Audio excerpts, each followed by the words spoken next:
Então é isso, vamos continuar com o nosso Salt 10. Vamos para mais um momento. O penúltimo, tá? E é o penúltimo que divide em dois, né? Não é isso, Marcelo? Temos duas pessoas aqui para falar sobre esse tema. O próximo painel tem o nome A Transformação do Aftermarket no Brasil, Dimensões, Desafios e Implicações no Mercado de Reposição. E nós vamos ter dois convidados aqui, o Marcelo Gabriel. Pessoal, começamos, viu, gente? Desculpa interromper, mas já começamos. O papo tá bom, você... Não, depois a gente conversa. Desculpa, gente. Fiz igual a minha professora de colégio, só que eu fui mais legal. A professora não dava... Agora sim, vamos voltar para o currículo, pro LinkedIn do Gabriel aqui, do Marcelo Gabriel. Marcelo Gabriel tem mais de 30 anos de mercado, é diretor de desenvolvimento de negócios da Latin America for Business, conselheiro da Aliança do Aftermarket Automotivo Brasil e head do After.lab, laboratório de pesquisa e inteligência de mercado do Aftermarket Automotivo. Doutor em Ciência e Tecnologia pela Unicamp, professor dos cursos de mestrado e doutorado da ESPM e foi diretor de Aftermarket para a América do Sul, da Federal Mogul, é assim que se fala, Marcelo? E da Meritor. E também o Cláudio Araújo, que vai também ter a palavra nesse mesmo espaço. Ele é sócio fundador da Êxito Consultoria e nos últimos 25 anos acumulou mais de 25 mil horas em atendimento a empresas do segmento de autopeças em todos os níveis da cadeia produtiva. Ministrou cursos de gestão para mais de 300 empresários e gestores do setor em parceria com o sistema 5 Peças, Açopeças e Açomotos do Ceará.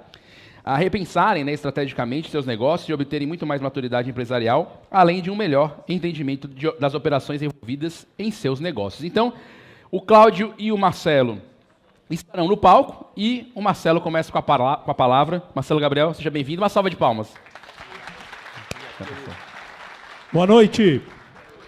Todo mundo feliz, buchinho cheio, né? Muito bem.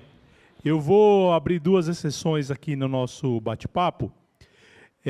Eu pedi para colocarem uma imagem, se vocês puderem colocar essa imagem, eu agradeço.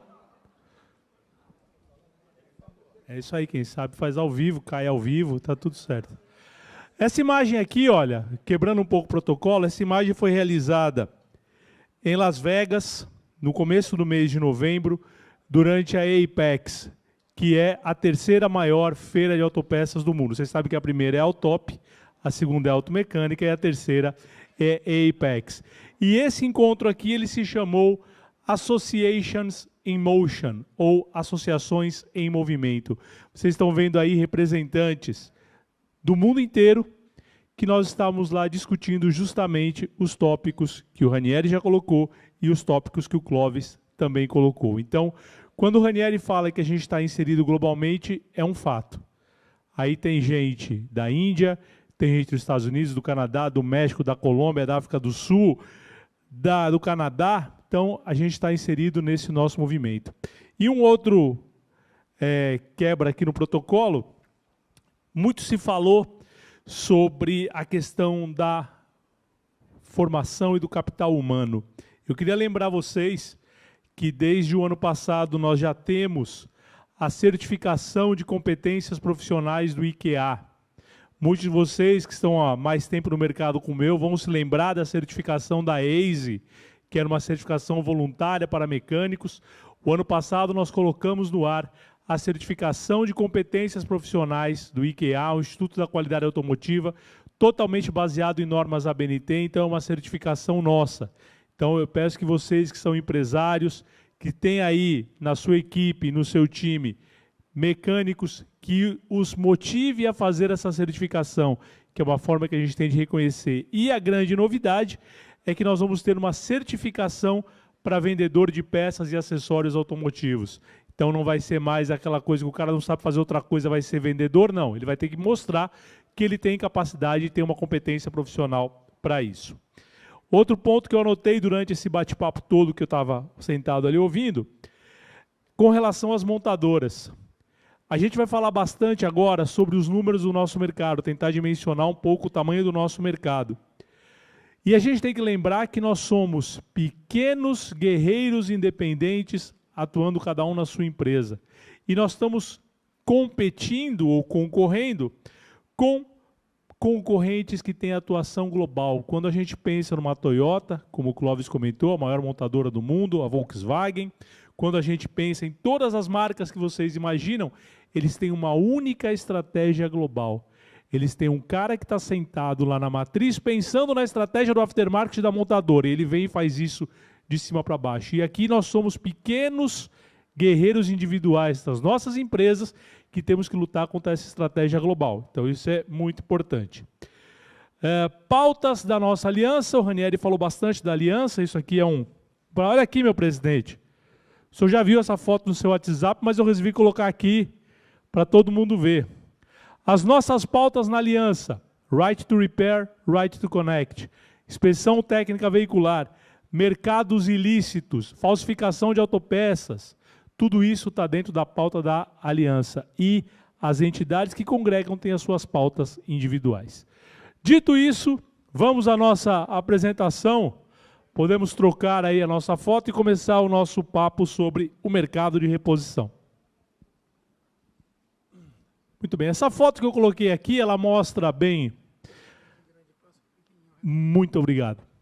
Ela mostra aí uma oficina nos anos 1940 e uma oficina nos anos 2000. Eu não sei se essa cor está certa, eu tinha que ter pintado de outra cor, mas é a cor que temos. A cor está boa, né, Clóvis? Então tá bom. Você viu que eu borrei desbotado para você não ficar chateado comigo. Clóvis é meu amigo há muito tempo. Muito bem. Esse quadro, ele se chama Operários, e é um quadro da Tarsila do Amaral. Esse ano a gente comemora também o centenário da Semana de Arte Moderna, e isso mostra um pouco da cara que tem o nosso Brasil. A gente tem todos os tipos de pessoas que vieram de todas as partes do mundo para compor o nosso país, e eu acho que esse quadro aí, o Operários, ele ajuda a gente a mostrar a diversidade que a gente tem no nosso mercado. Eu vou mostrar para vocês como é que deveria, ou como funciona o nosso mercado de reposição. Ele funciona desse jeito aqui, ó. É esse bando de pessoas, agentes econômicos, como disse o professor Eduardo Gianetti, são os agentes econômicos do nosso setor, e todas essas linhas mostram os relacionamentos que vão desde o fabricante de autopeça até chegar no dono do carro. Essa imagem é uma imagem que tem alguns anos, eu conheço essa imagem há pelo menos uns 10, 15 anos, e quem organizou essa imagem foi o Zé Carlos de Sessa, que era um dos donos da Rolls. Então essa aqui é uma rede complexa e intrincada de agentes econômicos. Quando a gente fala quem somos nós, onde estamos e para onde vamos, nós temos alguns desafios quando temos que dimensionar o nosso mercado. Quais são esses desafios? Primeiro desafio, a gente trabalha com dados secundários. O Clóvis falou bastante dos bilhões de dados que ele tem no Big Data dele, é tudo dado primário, porque é ele que coleta. Ele sabe exatamente onde ele vai buscar. A gente trabalha com dados secundários, eu vou falar um pouquinho sobre isso.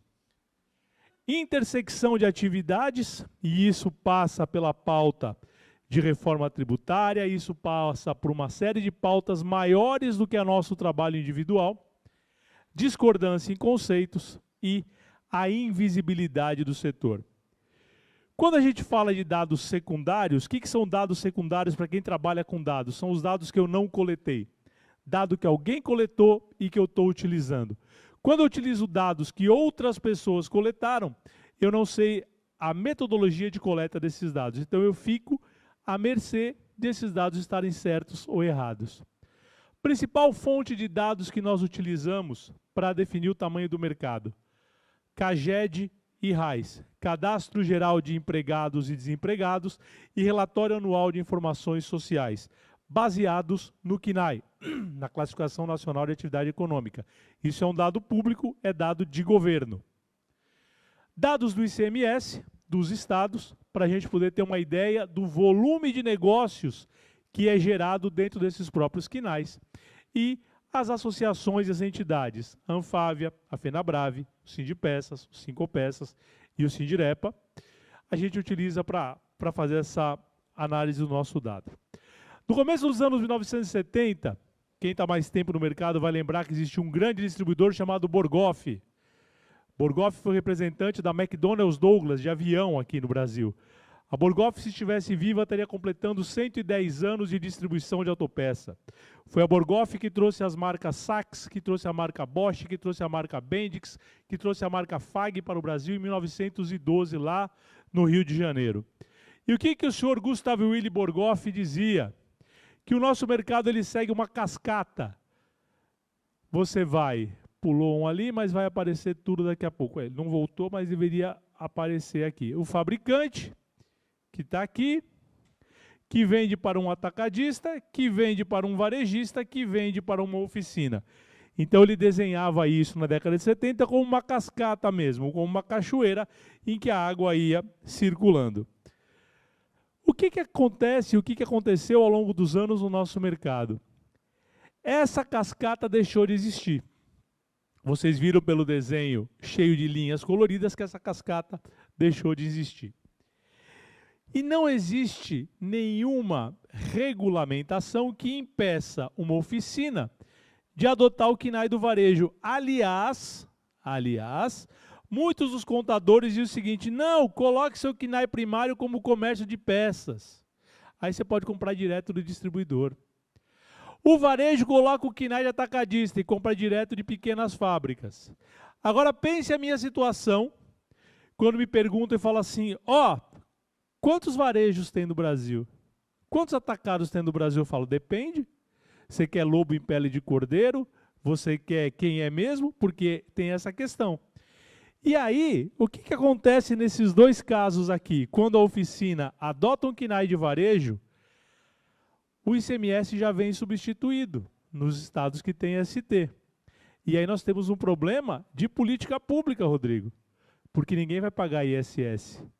A atividade da reparação é um serviço de reparação, paga ISS, que é um tributo municipal. O dia que os prefeitos ouvirem uma palestra dessa, Benigno não está ouvindo não fale nada para o prefeito não. O dia que o prefeito ouvir essa história, vai virar de cabeça para baixo o nosso mercado, que ele vai chegar na oficina e falar assim, o senhor é um varejo? Sou não, o senhor não é varejo, o senhor tem elevador, o senhor tem alinhador, o senhor tem scanner do Clóvis, o senhor é uma oficina. Porque não paga ISS. Então, esse é o grande dilema que a gente tem nessa intersecção de atividades. E discordância em conceito. Por quê? O que a gente não define, a gente não mensura. Esse é um princípio da qualidade. O que eu não defino, eu não consigo medir, e o que eu não consigo medir, eu não consigo melhorar. Se eu não defino, como é que eu vou medir? O que é um atacarejo, que agora é a palavra da moda? Segundo o Wikipedia, é um neologismo. Neologismo é uma palavra nova, que designa uma forma de comércio que reúne atributo de duas formas tradicionais, o atacado e o varejo. Ah, legal, esse é o tal do atacarejo. Tá, eu boto em qual KNAI? Eu boto o atacarejo no KNAI de atacado ou boto o atacarejo no KNAI de varejo? Se ele é as duas coisas. Ou o centro automotivo. É um local onde se pode encontrar vários serviços e agregados automotivos, facilitando o tempo de procura do consumidor. Chama internet isso também, né? Porque você vai reduzir o tempo, pode ser a internet também. Aí, onde é que KNAI que eu coloco o centro automotivo? Porque ele é serviço e agregado. Então, vejam a dificuldade que a gente tem para identificar o tamanho do nosso mercado. E a nossa invisibilidade. E esse é um ponto que nós discutimos muito aqui em agosto, quando foi da assinatura da Carta de Fortaleza. Se a gente não consegue dimensionar, se eu não consigo contar quantos nós somos, como é que nós seremos reconhecidos? E aí nós temos iniciativas do Sindipeças, do Cinco Peças Brasil e do Sindirepa Brasil em organizar os anuários, em dar visibilidade ao nosso setor. E aqui eu peço licença para contar para vocês que o que vocês estão vendo no meio aí do slide é o Anuário do Comércio de Autopeças, a primeira edição do Anuário do Comércio de Autopeças, uma iniciativa do Cinco Peças Brasil, presidida pelo presidente Ranieri, que foi lançado aqui em Fortaleza durante a Autop e que está disponível online no site do Cinco Peças Brasil. Então é de lá que saem as informações, que nós trabalhamos muito para chegar nessas informações, passando por todos esses obstáculos de aonde eu coloco o atacarejo. Não respondam, por favor. certo? Não respondam. Onde é que eu vou colocar? Não respondam, que tem moças na sala. Tá? Pelos números oficiais, se a gente foi lá no site, pegou Caged e pegou RAIS. Vamos começar pelo faturamento. Segundo o Sindipeças, o mercado de autopeças no Brasil são 126,3 bilhões de reais. Seriam 1.000 milhões de reais, são 126,3 bilhões de reais, dos quais 72 bilhões é montadora. Então, esses são os dados dos associados do Sindipeças. Aí vocês podem levantar a mão e perguntar: o Sindipeças tem dentre seus associados todos os fabricantes? A resposta é não. Ou seja, esse mercado é maior do que isso aí. Esse é o que é reportado pelos associados do Sindipeças. 24 bilhões na reposição. E aqui eu comprei uma briga no mês passado, foi no mês passado que eu comprei essa briga, em que eu falei o seguinte: a reposição, o mercado em que nós estamos inseridos, é 1/3 do volume de negócios que existe dentro do Sindipeças. Depois você tem exportação e intrasetorial, faturamento entre os setores, tá? Com uma base de 489 empresas. Os meus amigos da Fraga, Inteligência Automotiva, cadastraram 2.500 fábricas e eu só tenho 489. Então, do ponto de vista estatístico, essa amostra nem é tão significativa assim.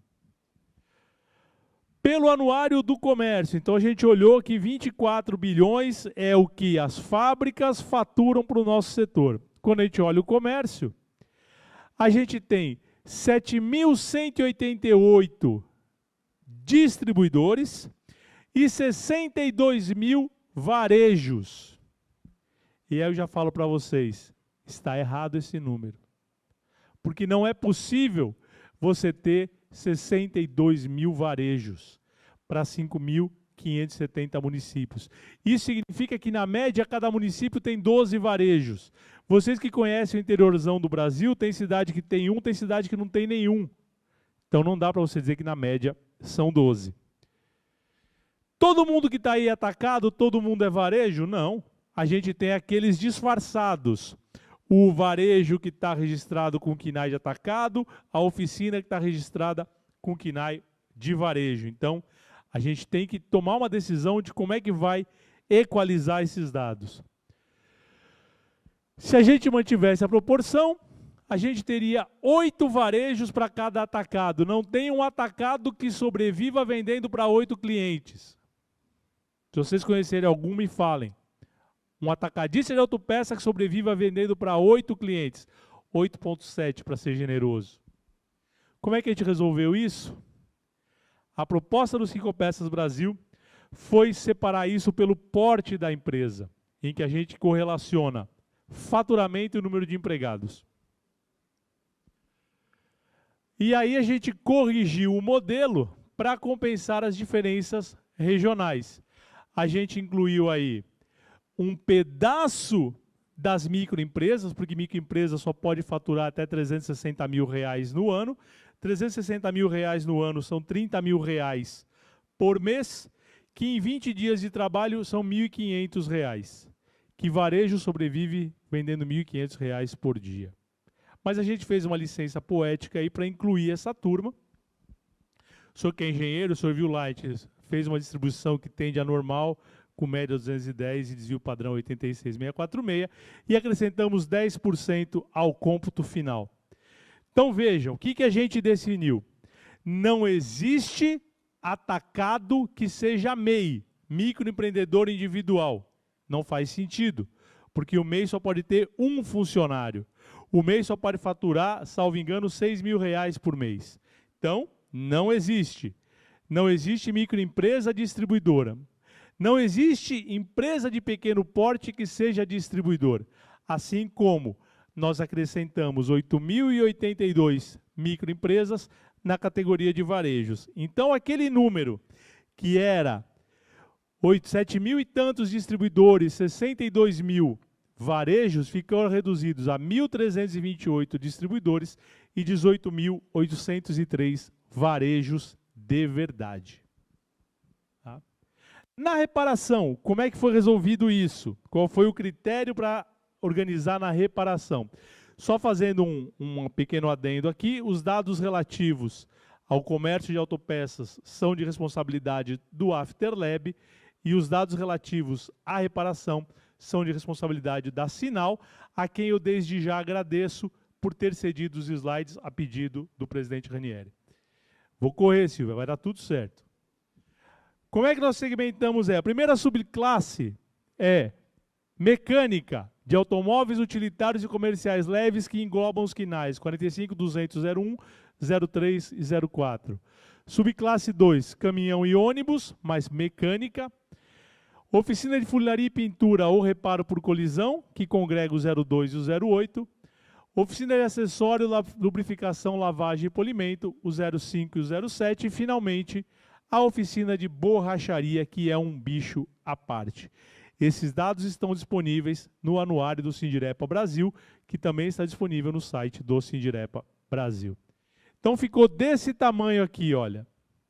No total, no Brasil inteiro, existem 112 mil oficinas, tá?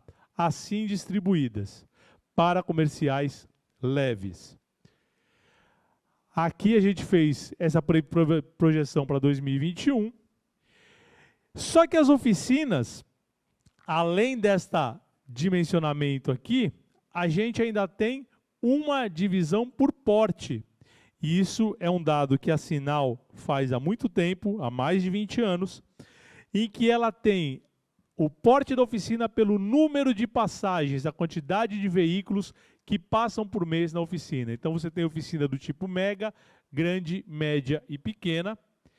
E você tem ali em cima, nas oficinas do tipo A, onde a batalha é por preço, é aquele cliente que todo mundo quer vender, e este é o tipo da oficina que se mascara de comércio de peça para comprar direto do distribuidor. E quem nunca viu uma oficina comprando de distribuidor, vem falar comigo depois que eu falo onde é que tem, quem que vende para ela, quantas são, porque não existe. Tá? E você tem as oficinas menores, que é onde está o maior volume ali, olha, 43 com 37 na matemática moderna ainda dá 80, que são as oficinas médias e pequenas, em que a batalha não é o preço, a batalha é o serviço. Não é o cara que vai brigar por preço com você. Então, fazendo esse grande apanhado, se eu sou um distribuidor, eu vou olhar para esse mercado do varejo. Se eu sou um varejo, eu vou olhar para esse mercado de oficina com esses volumes todos.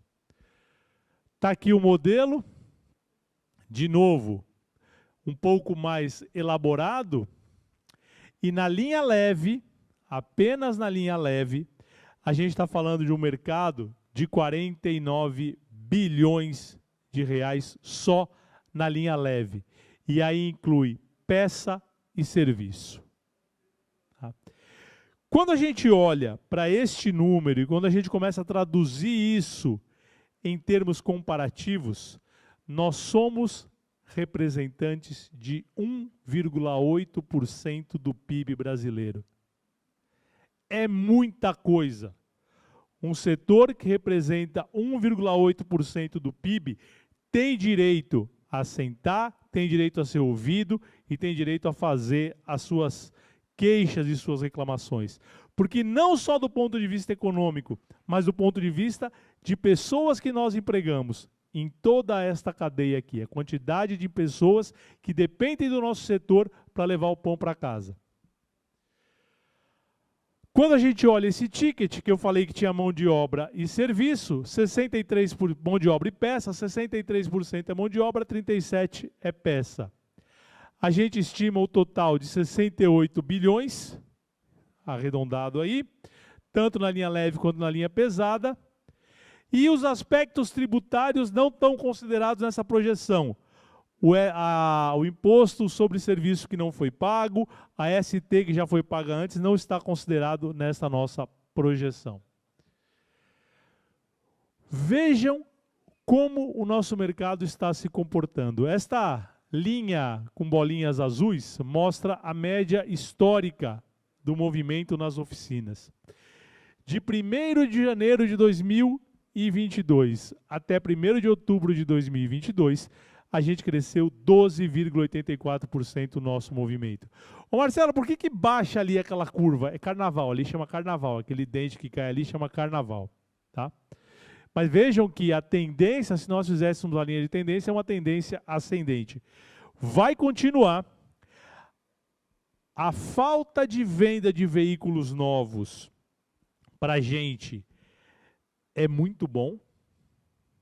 Ah, mas no futuro vai criar uma barriga porque vai faltar. Não, não vai faltar.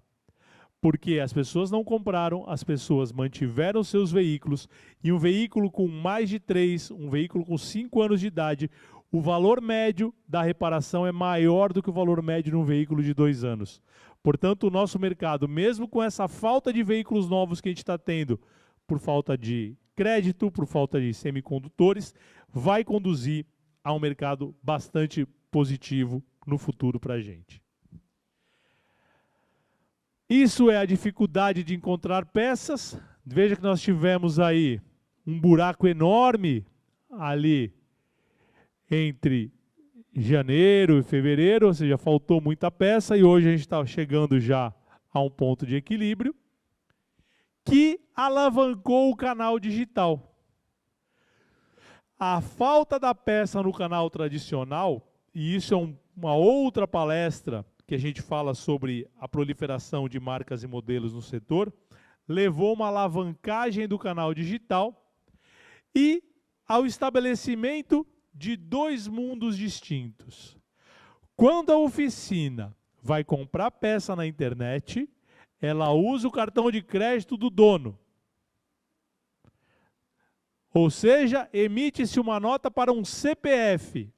E aquele CNPJ, né, tudo certo, sonegações, etc. Então vejam, 77% do faturamento das oficinas quando compram online é no CPF do dono da oficina. Então nós temos 2 mundos aqui que aí me ferram quando eu tenho que fazer estatística. Quanto que é? Não sei, porque foi o João, foi o Antônio, foi a Maria, eu não sei quanto que é. Quando é que você compra a peça na internet? Quando eu não encontro a peça no meu fornecedor tradicional. 70%. Atenção, senhores varejistas, senhores vendedores de peça. 7 em cada 10 compras na internet são feitas porque não achou a peça no seu fornecedor tradicional, ou seja, você mesmo. 69% quando tem uma peça especial, importado, nicho, premium, etc. O que você tem medo quando você compra na internet? Rapaz, eu tenho medo de comprar peça errada. Quase metade dos caras tem medo de comprar peça errada. 36% tem problema na hora da troca. Que vai saber de onde vem essa peça. Rapaz, veio uma peça lá do interior de Santa Catarina, eu consegui aquele garfo da embreagem que eu não achava, veio lá do interior de Santa Catarina. E veio errado. E onde ele compra? Mercado Livre. 94% das compras são feitas no Mercado Livre. Então, esse é o que está acontecendo ali na oficina no dia a dia. Para a gente fechar e não passando mais e já passar a bola para o meu querido Cláudio, algumas curiosidades do nosso setor. Quando a gente considera os 5.570 municípios, a média de varejo é 3,4 lojas por município. Agora faz mais sentido, não as 12 que estavam tendo antes. 3 faz mais sentido. Aproximadamente 6 oficinas por loja, o que é mais ou menos engolível. E esse é o dado mais importante. Eu estava torcendo para o Ranieri não falar e ele não falou, para não queimar meu spoiler aqui. O Brasil é o 4º maior mercado de reposição do mundo. Só perde para os Estados Unidos, para a China e para o Japão. Então vocês imaginem os olhos do mundo pensando, mas tem aquele país ali, ó, que é o 4º maior mercado do mundo. Nós representamos 5,1% do mercado de reposição mundial.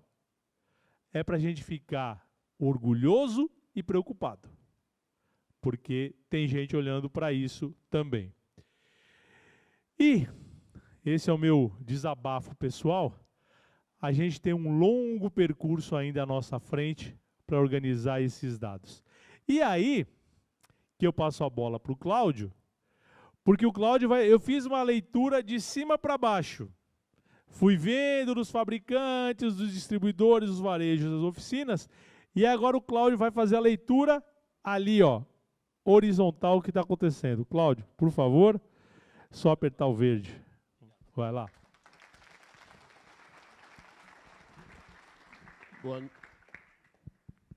Boa noite a todos.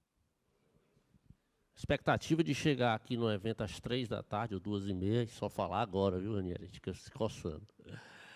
Bem, primeiro agradecer essa bola que o Marcelo já levantou aí de forma espetacular. Eu sou fã de números, para quem me conhece sabe, tudo meu é muito numérico, porque a gente parte do princípio da importância da gestão. E aquilo que não se mede não pode ser gerido. Então, a gente precisa ter essas medidas para ter um parâmetro de desafio. E aí o Marcelo traz, num estudo que eu sei, pelo menos imagino, o grau de complexidade para chegar em números que não são, né, exatos, mas ele já traz um esboço, ele já traz um desenho da realidade do nosso segmento. E cada vez que a gente vai olhando para esses números, e a gente vira um estudioso disso, é apaixonante, a gente vê que coisa linda nós temos na mão. Que mina maravilhosa nós temos dentro do nosso segmento, que diria para vocês, não permite ao empresário, ao gestor do nosso segmento estar reclamando de nada.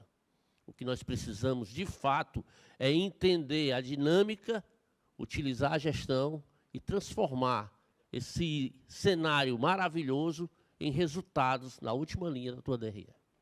Então, utilizei aqui, dentro dessa apresentação,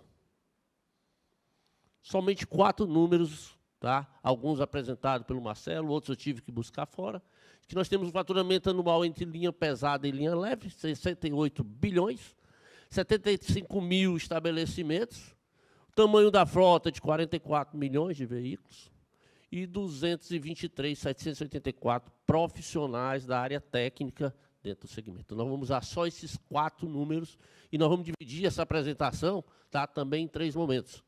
Ok? Primeiro momento, eu queria criar um cenário baseado em premissas. Pelos nossos dados hoje em oficina, nós temos uma relação 1/3, 2/3, onde 1/3 é serviço, 2/3 é peça. E se eu trago essa premissa das 32 lojas de oficina que a gente monitora no programa O Segredo das Oficinas Lucrativas. Então, isso é uma média comprovada dentro do nosso universo. Fecha lá. Pegando aqui 1/3 de serviço, nós temos 22 bilhões de receita de serviço, que se eu dividir em 12 meses, eu vou ter 1.888 bilhões de reais em serviço. Esse valor dividido por 223.784 profissionais, a gente vai encontrar o primeiro número de referência para a nossa apresentação, que se chama produtividade. Então, dentro dessa realidade, nós podemos afirmar que a produtividade média hoje, ou na base que foi feito o estudo, que cada mecânico, cada produtivo, gera R$ 8.440 por mês de venda de serviço. Bacana isso, né? Mas você tem uma referência que a gente sai do número gigante de 60 e tantos bilhões para chegar em R$ 8.000 por mês. Aquilo passa a ser a nossa baliza. Aquilo passa a ser um desafio. Em seguida, a gente vem para o segundo quadro.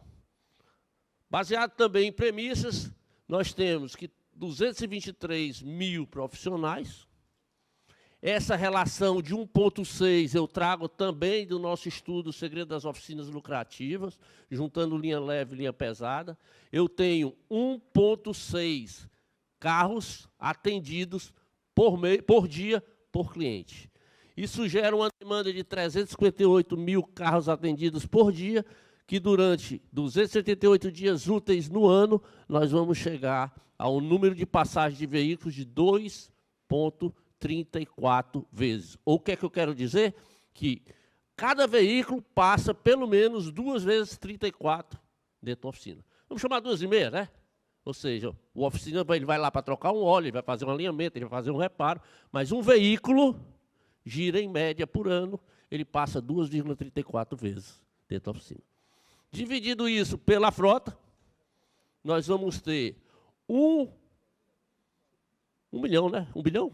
1.119.667 OSs abertas nas oficinas por ano. É muito OS, né, Ranieri? É muito negócio. Vamos guardar esse número porque ele vai trazer outra informação importante, que é a nossa terceira premissa. Se eu tenho 68 bilhões de faturamento e eu tenho 103 milhões de OS, eu tenho um ticket médio na oficina hoje de 659. Eu já adorei, porque o Marcelo balançou a cabeça assim, me deu, foi mais confiança. Eu lhe admiro, viu, Marcelo? Você é um cara que é referência. Olha que legal, pessoal. Nós já sabemos quanto é no Brasil. Nós não estamos falando no Ceará, nós não estamos falando em São Paulo, nós não estamos falando na Amazônia. No Brasil, uma referência média. Isso aqui, para fazer projeções, é muito bacana. E aí, o que é que nós vamos fazer no segundo momento da nossa apresentação? Eu queria apresentar para quem não conhece e queria reforçar para quem já conhece o método SOL, segredo das oficinas lucrativas. Não é isso, Malu? Aí eu olho para você. O que é o método SOL? O método SOL é um programa de fortalecimento da gestão das empresas de reparação automotiva. É um método na qual a gente vai no sistema da empresa, coleta os dados, monta uma DRE, monta um balanço gerencial e explode em 18 indicadores divididos em 3 grupos. Indicadores econômicos, financeiros e, principalmente, os indicadores operacionais, para que a gente possa reforçar uma coisa chamada performance. E aí esse nome, tá? Esse conceito, ele vai diretamente ao que foi colocado na primeira palestra pelo professor Eduardo, onde ele falou de produtividade. Um país cresce quando ele tem mais produtividade. E a produtividade ele colocou sob 2 viés. Primeiro, acabar com a ociosidade, que é a parte mais fácil. Você passa a produzir mais sem precisar investir mais. Você vai produzir mais pelaquilo que você já tem disponível na sua empresa. E isso eu vejo todo dia dentro das nossas oficinas. Como nós temos ociosidade dentro das oficinas. Como o nosso mercado ele é tão pujante, ele permite uma margem tamanha que mesmo não tendo um alto grau de produtividade, ainda gera lucratividade. E essa lucratividade se converte em conforto. E existem empresas que já estão adotando o método ou outros métodos de eficiência, e aí entra noutra fase. Tá? Que eu estava conversando, inclusive, com o Clóvis lá atrás, que é o momento do investimento. Empresas já chegaram no topo, mas elas têm que olhar como elas vão expandir. E é investimento em tecnologia, é investimento em pessoas, é investimento em processos, é investimento em sistemas, mas elas precisam e têm espaço para crescer. Esse programa, ele é baseado em dados. Nós temos um BI, onde esse BI é atualizado todos os meses e vão dando comparações de informações entre essas oficinas e permitindo que a gente veja o comportamento dos fatores econômicos, lucratividade, rentabilidade, liquidez, participação de capital de terceiro, onde a gente acompanha indicadores financeiros, prazo médio de venda, prazo médio de compra, prazo médio de estoque, ciclo financeiro, necessidade de capital de giro, e a gente acompanha os dados operacionais, produtividade, ticket médio, markup, demanda, entre outros fatores. Isso traz um panorama ao empresário que faz com que ele tenha mais segurança nas tomadas de decisões. E mais do que isso, o empresário, quando ele vê o número, e o empresário, para virar empresário, ele um dia foi empreendedor, e a característica do empreendedor é o desafio. O empresário, quando vê um número, ele começa a se desafiar. Ele quer ser melhor do que ele já é. Quando ele não tem um número, ele se acomoda. Mas com o número, ele se desafia. E aí eu trouxe somente 3 números atuais, para a gente não se estender, até porque, né, Marcelo, a Silvinha dá muito pouco tempo para a gente. A gente tem que fazer uma reivindicação para o próximo salto, a gente tem mais tempo. Só nosso, né? Tá bom. Dá para fazer, pessoal? Olha aí, foi bem fraquinho, mas vamos. Então, nós temos, eu trouxe aqui 3 painéis atuais, Tá pequenininho, mas eu vou tentar aqui ler para vocês. Esse painel está trazendo aí produtividade. A produtividade atual das empresas que estão inseridas no programa Segredo das Oficinas é de R$ 12.300. R$ 12.300. A produtividade média deu quanto? 8 mil. E aí tem um fato interessante, que eu achei lindo, que me arrepia. Porque quando eu comecei esse trabalho tem 3 anos. Tá? E cada ano ele vai entrando mais empresas e vai nos dando mais base. Tá? Quando eu comecei esse trabalho, a primeira vez que eu medi produtividade, nós chegamos ao número de R$ 8.500. Muito próximo do que a gente viu da média. Aí é legal, porque você começa a ficar mais seguro do que você está fazendo. Porque, Marcelo, a gente fica inseguro, né? Vê o número, não é? E a responsabilidade de disseminar essa informação, ela é muito séria. De tanto fazer errado fica certo, é isso aí. E aí, é nesses momentos que vão convergindo. Olha só, a primeira medida foi R$ 8.500, e eu levei esse número para os empresários. E sabe quem levou esse número para 12.300? Foram os empresários. Como é que eu posso aumentar a produtividade? Vamos treinar a tua equipe. Será que você está equipado com os melhores equipamentos para te dar maior produtividade? Será que você tem um processo racional, que às vezes o problema não está no mecânico, está lá naquele gargalo da compra. O teu comprador não está fazendo o fluxo correr de uma forma legal, a peça demora, o mecânico fica... Então, quanto mais a gente vê processo, sistema, pessoas, a gente vai criando essa consciência da produtividade. Segundo número, nós temos aqui um ticket médio nas empresas que estão inseridas no Segredo das Oficinas Lucrativas de R$ 1.060, dados de setembro. Quanto era o ticket médio Brasil? O pessoal é bom de memória. E uma terceira informação, que essa é só complementar, mas essa aqui eu diria que é a informação estimulante para a gestão. As empresas que estão inseridas no programa, em setembro, a média até setembro, era de 18,15% de lucro operacional. E eu não conheço, tá, um segmento que permita chegar a um índice que hoje eu tenho, se isso é média, hoje eu tenho empresas que estão com índice de lucratividade acima de 20%. E ainda posso afirmar mais. Tem empresários aqui na sala que hoje gozam desse privilégio de ter a competência e extrair do negócio dele uma lucratividade superior a 20%.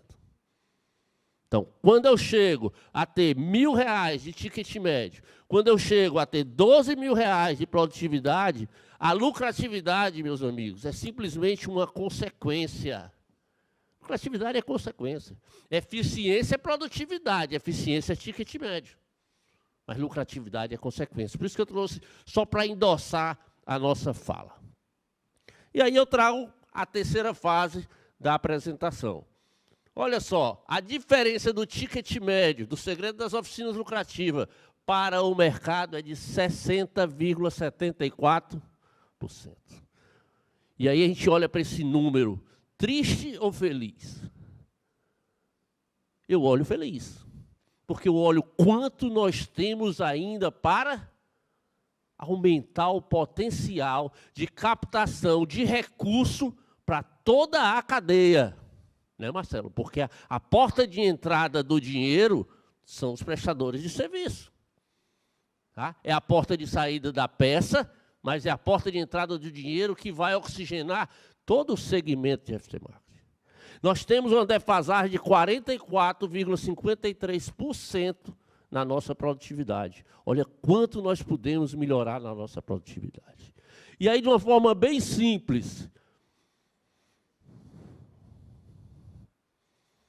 Não, antes de ir para a forma mais simples, ainda vou para a forma complicada. Um dado auxiliar. Dentro dos meus grupos de WhatsApp, que a gente vai acompanhando, inclusive hoje nós temos um canal no YouTube, quem não estiver me acompanhando, me acompanhe, tá? Segredo das Oficinas Lucrativas. Sei que o Balu já é aí um porta-voz, né, Balu? E dentro desse grupo, a gente também vai fazendo alguns grupos de WhatsApp para trocar algumas informações que estão dentro das estatísticas do Segredo das Oficinas Lucrativas. Segundo parâmetro, os dados do Segredo, eles são dados disponíveis para vocês, tá? Inclusive estão disponíveis pela Sopeça, você entra em contato com a Silvinha, a gente manda os prints do BI e vocês podem utilizar essas informações se acharem necessário.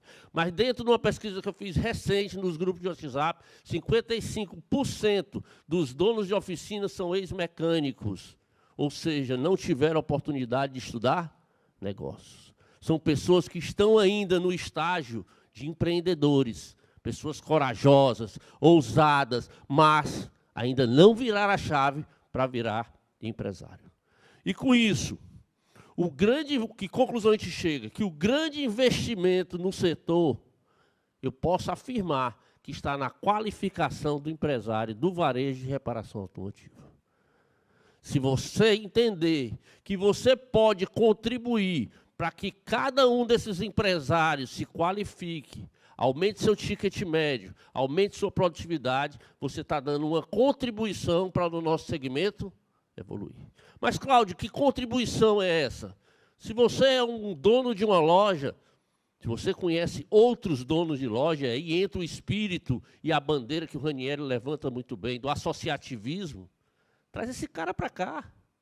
Traz esse cara para a Sopeças. Vai ter um custo, leva ele. Ele não é teu concorrente. Tem veículo sobrando, pessoal. Nós não damos conta da quantidade de veículos, não existe concorrência no nosso mercado. A concorrência do nosso mercado está entre nós quando a gente não desenvolve isso de uma forma profissional. E quanto mais profissionais nós somos, maior vai dar a visibilidade que o Marcelo colocou aqui muito bem. Porque o nosso concorrente é lá a Toyota, não é o teu vizinho. E aí a gente vê que a indústria, não tem o que falar, porque ela já nasce organizada para poder sobreviver. Os distribuidores cada vez estão mais organizados, né? Cada vez estão mais fortes. Mas quando a gente vai para a ponta do varejo, ainda a coisa está muito fragmentada.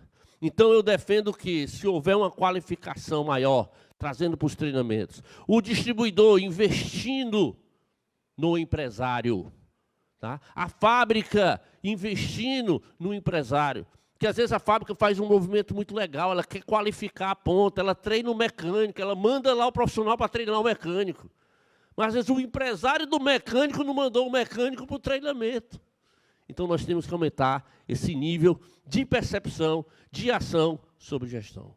E para fechar a ideia em números e gerar impacto de quanto cada um de nós podemos fazer nesse movimento, tá? A qualificação é que se nós melhorarmos a gestão ao ponto de elevar um ticket médio em 5%, nós vamos injetar 3,3 bilhões de reais na nossa cadeia. E a nossa cadeia com 5% gerando 3 bilhões. A nossa cadeia, se aumentar em 10%, vai gerar 6,7 bilhões de injeção, faz com que a gente possa sair daqui motivado, animado, mas se travestindo do papel de que nós somos agente de mudança. Porque tudo isso para acontecer, a escolha é obrigado.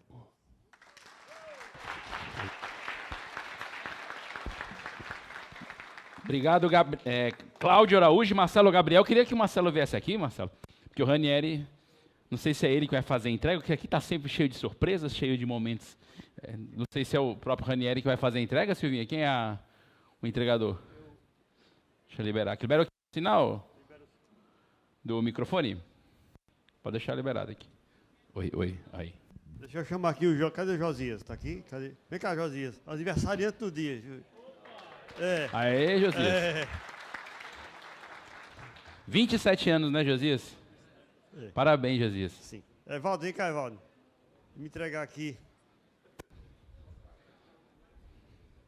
Parabéns pra você dessa data querida. Muitas felicidades, muitos anos de vida. Viu, Josias?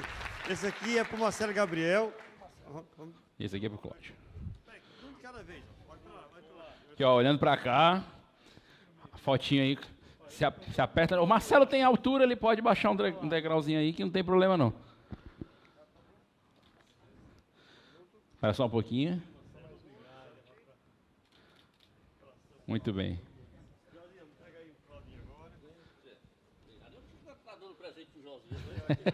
Mas não é teu aniversário, você está dando presente para os outros. Maravilha. Fotinho, por favor. Beleza. Obrigado, Claudinho. Obrigado, Josinho. Obrigado. Marcelo, obrigado, Marcelo. Obrigado, Cláudio. Vamos. Ele quer tirar outra foto, você tá assim, né? Quer encher o Instagram,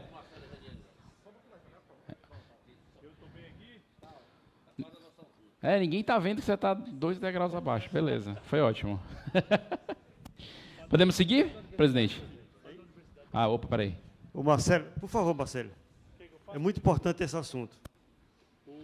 Libera o outro. Não, pode se deixar o outro. Oi. O Cláudio comentou sobre a questão da capacitação e um dos pilares da aliança, a gente já está em fase final de discussão para a criação da Universidade do Aftermarket. E a gente não vai da capacitação técnica. Quem sabe fazer isso é a fábrica. O nosso foco vai ser gestão. Então, a Universidade do Aftermarket ela vai promover a capacitação em gestão em todos os níveis. Então, a gente vai ter desde um curso básico até o que nós vamos chamar de um MBA em Aftermarket, inspirado muito nos Estados Unidos, que há 30 anos eles têm a Universidade do Aftermarket. Demorou só 30 anos para chegar, mas chegou. E nós vamos fazer, através do Instituto Autop, nós vamos fazer a qualificação dos mecânicos, dos vendedores, dos balconistas, dos estoquistas, com certificação. Ok, obrigado, Marcelo.